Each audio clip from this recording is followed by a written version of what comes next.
Assalamualaikum warahmatullahi wabarakatuh. Berjumpa lagi di channel Yohansa Nasution Bapak Said. Kali ini kita akan kembali mengulas sejarah Islam di kota Yogyakarta. Keberadaan masjid menjadi salah satu pilar bagi berdirinya Kesultanan Yogyakarta. Selain masjid gede yang berada di pusat pemerintahan, Kesultanan Yogyakarta juga membangun masjid di 4 penjuru mata angin.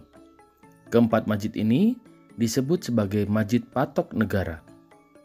Secara makna, patok berarti sesuatu yang ditancapkan sebagai batas atau penanda. Dapat juga berarti aturan, pedoman, atau dasar hukum.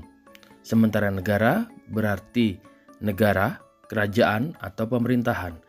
Sehingga patok negara bisa diartikan juga sebagai batas wilayah negara atau pedoman bagi pemerintahan negara. Secara lokasi, posisi Masjid Patok Negoro berada di wilayah pinggiran Kutonegoro, tepat berada di perbatasan wilayah Negaragung. Kutanegara dan Negaragung adalah sistem pembagian hierarki tata ruang dalam wilayah Kerajaan Mataram Islam. Jika wilayah Kutonegoro adalah tempat di mana pusat pemerintahan berada, maka Negaragung adalah wilayah inti kerajaan yang berfungsi sebagai pelingkup atau penyangga pusat pemerintahan. Patok Negara juga merupakan nama jabatan abdi dalem di bawah struktur Kawedanan Reh Pangulon. Abdi dalem Patok Negara adalah abdi dalem yang menguasai bidang hukum dan syariat agama Islam. Para abdi dalem ini diberi wilayah perdikan dan ditugasi mengelola masjid di wilayah tersebut, termasuk memberikan pengajaran serta pendidikan keagamaan kepada masyarakat yang berada di sekitar bangunan masjid. Secara keseluruhan, Masjid Patok Negoro memiliki fungsi sebagai pusat pendidikan, tempat upacara atau kegiatan keagamaan, serta bagian dari sistem pertahanan sekaligus bagian dari sistem peradilan keagamaan yang disebut juga sebagai Pengadilan Surambi. Pengadilan ini memutus hukum perkara pernikahan, perceraian, atau pembagian waris. Sementara untuk hukum yang lebih besar atau perdata serta pidana diputus di Pengadilan Keraton. Keempat Masjid Patok Negara dibangun di masa Sri Sultan Hamengkubuwono I. Masjid-masjid ini meliputi Masjid Jami An-Nur di Melangi di bagian barat, Masjid Jami Sultoni di Pelosok Kuning di bagian utara, Masjid Jami Ad-Darajat di Babatan bagian timur, dan Masjid Nurul Huda di Dongkelan untuk bagian selatan. Masjid Jami An-Nur di Melangi didirikan dan dikelola oleh BPH Sandio atau lebih dikenal sebagai Mbah Kiai Nur Iman Melangi. Beliau adalah saudara Sri Sultan Hamengkubuwono I yang merupakan putra dari Raja Mataram Suhunan Amangkurat IV. Masjid Melangi berdiri seiring dengan lahirnya daerah Melangi berkat hadiah tanah perdikan dari Sri Sultan Hamengkubuwono I kepada Kiai Nur Iman Melangi pada tahun 1758. Masjid ini berdiri di atas tanah seluas 1000 meter persegi, terdiri atas bangunan utama seluas 20 x 20 meter persegi, serambi dengan luas 12 x 20 meter persegi, ruang perpustakaan 7 x 7 meter persegi, dan halaman seluas 500 meter persegi. Pada awal berdirinya, Masjid Jami An-Nur di Melangi memiliki 16 tiang utama dari kayu jati, terdiri dari 4 soko guru dan 12 soko penanggep. Namun, seiring kebutuhan masyarakat sekitar, bangunan ini mengalami perubahan besar-besaran pada tahun 1985.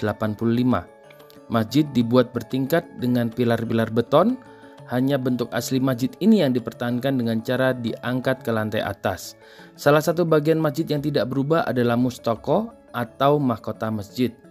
Kini, Masjid Melangi dikelola sepenuhnya oleh masyarakat. Meskipun demikian, keraton masih menempatkan abdi dalem sebagai salah satu penanda bahwa masjid tersebut adalah kagungan dalem. Saat ini ada sekitar 9 pondok pesantren yang dipimpin oleh para kiai yang merupakan keturunan dari Kiai Nur Iman Melangi.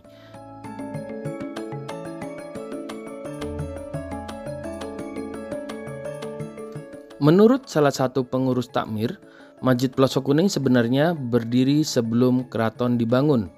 Masjid ini didirikan oleh Kiai Mursodo.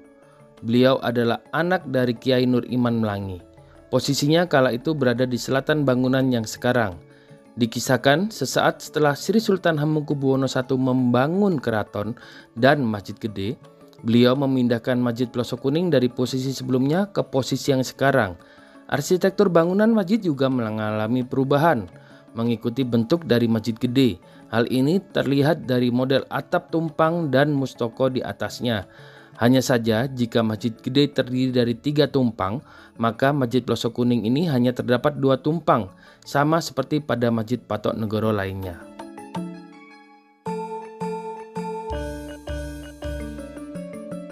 Di antara Masjid Patok Negoro, Masjid Jami Sultani Pelosok Kuning termasuk yang terjaga keasliannya. Salah satu ciri yang paling menonjol adalah keberadaan kolam yang mengelilingi masjid. Di kolam ini, orang-orang membasuh kaki dan membersihkan diri sebelum memasuki masjid. Desain masjid dengan kolam tersebut adalah penyesuaian terhadap budaya masyarakat saat itu yang melakukan kegiatan sehari-hari tanpa mengenakan alas kaki.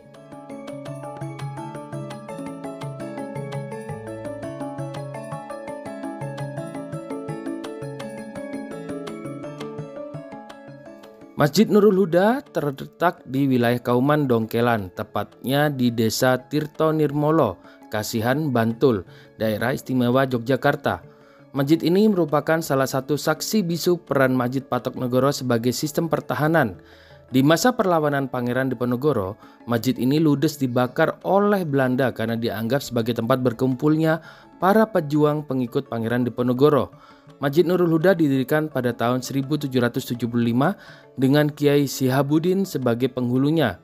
Bangunan awal masjid ini beratapkan ijuk. Ciri utama sebagai Masjid Patok Negoro terletak di mustoko tanah liatnya. Mustoko tersebut kini tidak lagi berada di atap masjid, namun disimpan dalam kotak kaca. Mustoko ini pula yang tersisa dari bangunan ini ketika ludes dibakar Belanda.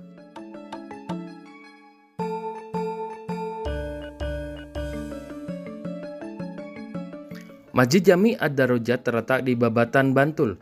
Dibangun pada tahun 1774 di atas tanah seluas 120 meter persegi. Masjid ini mengikuti arsitektur bangunan Masjid Patok Negoro yang lain. Bangunan ruang utamanya menggunakan konstruksi tajuk dengan 4 soko guru. Di sampingnya terdapat pawestren, ruang yang diperuntukkan khusus bagi jamaah wanita. Serambi masjid berbentuk limasan serta dilengkapi juga dengan kolam sebagai tempat bersuci. Pada tahun 1943 terjadi peristiwa penggusuran oleh pemerintahan Jepang. Daerah Babatan masuk dalam wilayah perluasan Pangkalan Udara.